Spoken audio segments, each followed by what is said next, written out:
আসসালামু আলাইকুম। সবাই কেমন আছেন? আশা করি সবাই খুব ভালো আছেন। অনেক সময় মোবাইল হারিয়ে যায়, ছিনতাই হয়ে যায় বা চুরি হয়ে যায়।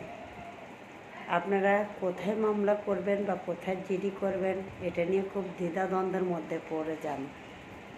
আজকে আমি বলবো আপনারা যেখানে ঘটনাস্থল যেখান থেকে আপনাদের মোবাইল হারিয়ে যায় বা ছিনতাই হয়ে যায়, চুরি হয়ে যায়, ওই ঘটনাস্থলে ওই থানার আন্ডারে আপনাকে মামলা বা চিঠিটা করতে হবে। যে কোনো ক্রাইম দেখা গেছে আপনারা নির্যাতনের শিকার হয়েছেন। স্বামীর বাড়িতে অনেকে যৌতুকের দেয়, নির্যাতনের শিকার হয় মেয়েরা, অনেকে অনেক রকমের শিকার হয়, নির্যাতন হয়। তো আপনি স্বামীর বাড়িতে ছিলেন, এখন আপনি বাবার বাড়ি চলে আসছেন।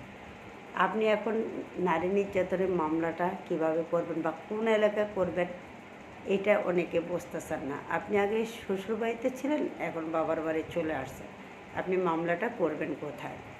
আপনি যেখানে নির্যাতিত হয়েছেন, আপনি যদি আপনার স্বামীর বাড়িতে নির্যাতিত হয়ে থাকেন, তাহলে আপনার স্বামীর বাড়ির যেই এলাকা আছে, যেই থানার আন্ডারে আছে, আপনাকে ওই থানায় গিয়ে মামলাটা করতে হবে।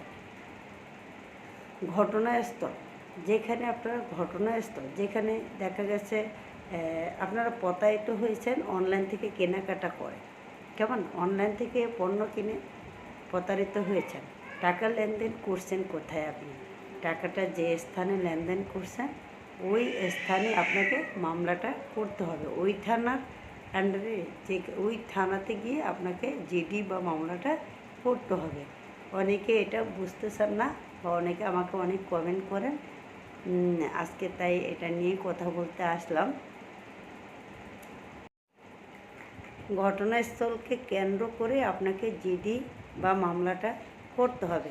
এক কথায় আপনার যেখানে মোবাইল হারানো গিয়েছে, যেখানে আপনি প্রতারিত হয়েছেন, অনলাইন থেকে কেনাকাটা করতে গিয়েছেন, যেখানে আপনি টাকা লেনদেন করেছেন, বা আপনি স্বামীর বাড়িতে নির্যাতিত হয়েছেন, তাহলে স্বামীর এলাকায় যে থানা আছে ওই থানায়, মানে যেখানে ঘটনাস্থল ঠিক ওই এলাকায় ওই থানাতে গিয়ে আপনাকে মামলা বা জিডি করতে হবে। আজকে এটাই মেসেজ ছিল। আমাকে অনেকেই মেসেঞ্জারে নক দিয়ে বলেন, আপু আমার তো মোবাইল হারিয়ে গেছে, আমি কোথায় জিডি করব, বা আমি শ্বশুরবাড়িতে এই সমস্যা আছি।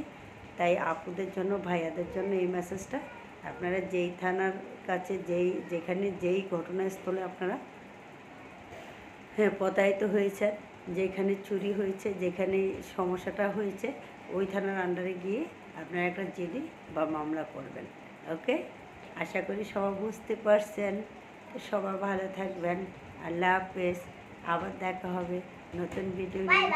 একটু শেয়ার করে দিবেন, কেমন?